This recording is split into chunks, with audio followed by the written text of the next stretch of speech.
Hello viewers, இனி நம்ம பார்க்க போறது One Piece episode 917 part 1.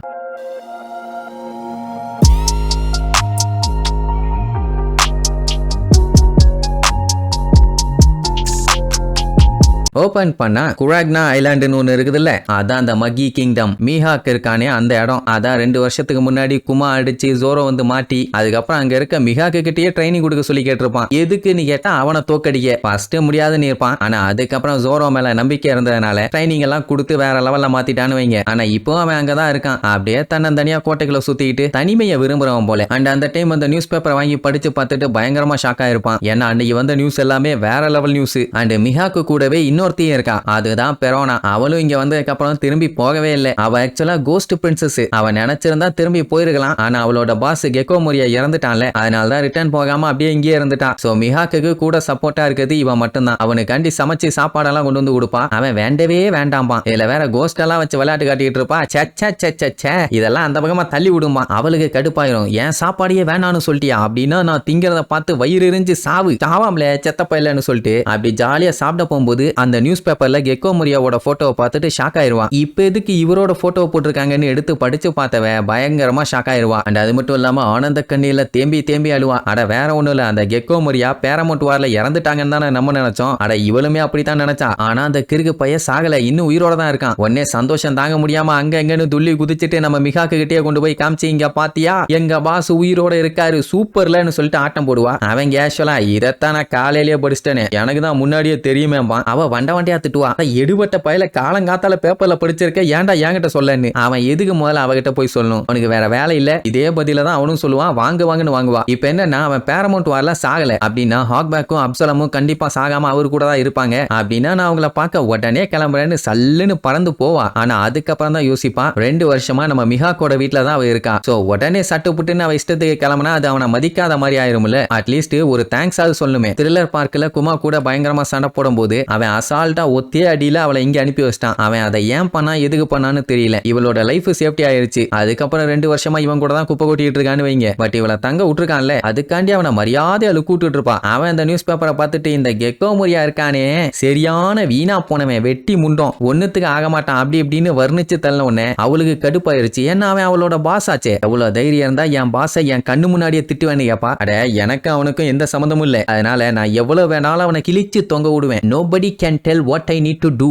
Okay? அதனால உன் வேலையை பாருப்பா. அவ இல்ல என்னால சொல்ல முடியும்பா. ஏன்னா இவங்க 2 பேத்துக்கும் சம்பந்தம் இருக்குது இல்ல. அவ அந்த சம்பந்தம் எப்படி வந்துச்சுன்னு எக்ஸ்பிளைன் பண்ணுவா. அதாவது இவ சமைச்சு கொடுத்ததை அவன் சொல்லு ஊத்த தின்றுக்கானாமா. ஆனா அதிகம் சமைச்சது அவன் தான். சரி ஓகே, விவசாயம் பண்றப்போ இவளும் சேர்ந்து ஹெல்ப் பண்ணிருக்கா. அதுக்காக தான் நம்ம பையன் வீட்டுல தங்க விட்டுருக்கான். இப்படி அடுத்தடுத்து அவ சொல்ற எல்லாத்துக்குமே பையன் பதில் வச்சிருந்த உடனே அவளுக்கு கடுப்பாயிருச்சு. சரி எக்கேட கெட்டு போ, இதுக்கு மேல எல்லாம் என்னால இங்க இருக்க முடியாது. மனுஷனுக்கு மரியாதை ரொம்ப முக்கியம். இந்த மாதிரி மானங்கட்ட வாழ்க்கையெல்லாம் வாழ முடியாது. நான் கிளம்புறேன் அப்படின்னு உடனே தாராளமா போயிட்டு வான்னிடுவான். அவ கடுப்புல போயிட்டு இருக்கும்போது போக பத்திரமா போயிட்டு வான்னு சொல்லிடுவான். அது அவளுக்கு டச்சிங் ஆயிரும். ஏன்னா அக்கறை இருந்ததுனால தானே அப்படி சொல்லியிருப்பான். இல்லன்னா எக்கேட கெட்டு போன்னு சொல்லியிருப்பானே. உடனே கதறி அழுவா. ஏயா என்னைய போக சொல்லிட்டு போவிடாம பண்ற, நீ எல்லாம் உருப்பிடுவியா?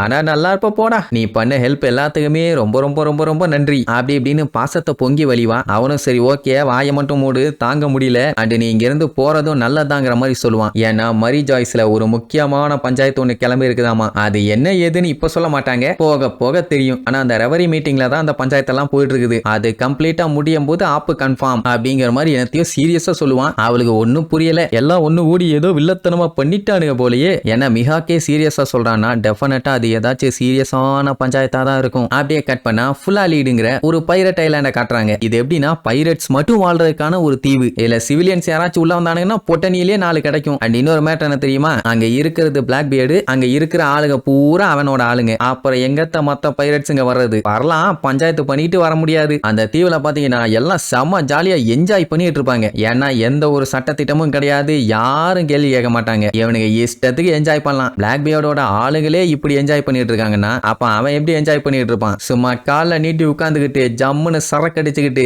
ஒரே சிரிப்பு தான் போங்க. அண்ட் அது மட்டும் இல்லாம சேபோவை பத்தி ஏதோ ஒரு நியூஸ் ஒன்னு படிச்சிருக்கான். அதை படிச்சு பார்த்துட்டு தான் ஒரே சிரிப்பு. அப்ப அந்த தீவுக்கு ஒரு டுமாங்கோலி பையன் வர்றான். அவன் தான் கெக்கோ மொரியா அவன் அவனோட ஜோம்பிஸை யூஸ் பண்ணி பிளாக் பியர்டோட பைரட்ஸுங்க எல்லாத்தையுமே காட்டுத்தனமா அட்டாக் பண்ண விடுறான். சோ சண்டை வேற லெவல்ல நடந்துட்டு இருக்குது. அவன் எதுக்கு வந்திருப்பான்னா அப்சலம தேடி. அவன் கடைசியா பிளாக் பியர்டு கிட்ட தான் மாட்டினாங்கிற மாதிரி ஒரு நியூஸ் கேள்விப்பட்டு தான் இவ்வளவு தூரம் வந்திருக்கான். எங்கடா போன, வெளியில வாடா வாடான்னு சொல்லி கத்திக்கிட்டே வருவான். அண்ட் அவன் ஜோம்பிஸோட வரானா, அங்க இருக்க ஜோம்பிஸ் எல்லாம் கண்ணை வச்சு கண்டபடி சுட்டு பார்ப்பாங்க. ஒன்னும் வேலைக்கு ஆகல. எல்லா ஜோம்பிஸே செத்ததுகளை தானே திருப்பி எழுப்பி கூட்டு வந்திருக்கான். அது எப்படி மறுபடியும் சாகடிக்க முடியும்? அதனால சுட்டு பார்ப்பானுங்க. வேலைக்கு ஆகல என்ன திருச்சடிச்சு ஓடிடுவானுங்க. எக்கோ மொரி அங்க இருக்க ஆளுகளை புடிச்சு வச்சு விசாரிச்சு பார்ப்பான். அப்சலம் எங்கன்னு. அவனுங்க எனக்கெல்லாம் ஒன்னும் தெரியாதுன்னு இருவானுங்க. சோ கடுப்பாயி விடாம எல்லாத்தையும் அட்டாக் பண்ண சொல்லுவான். அதோட விட்டா பரவாயில்ல, பிளாக் பியர்ட் இருக்கான்ல அவனை வர சொல்லுவான். அப்படி அவன் மதிச்சு வந்தான்னா அதுக்கப்புறம் இவனை மிதிச்சு நசிக்கிட்டு தான் போவான். என்ன தைரியத்துல இப்படி கூப்பிடுறான்னு எனக்கு தெரியல. ஆனா பிளாக் பியர்டு டீச்சு வாடா உன்னைய டிச்சில தூக்கி போட்டு மிதிக்கிறேன், வெளியே வாடா வெண்ண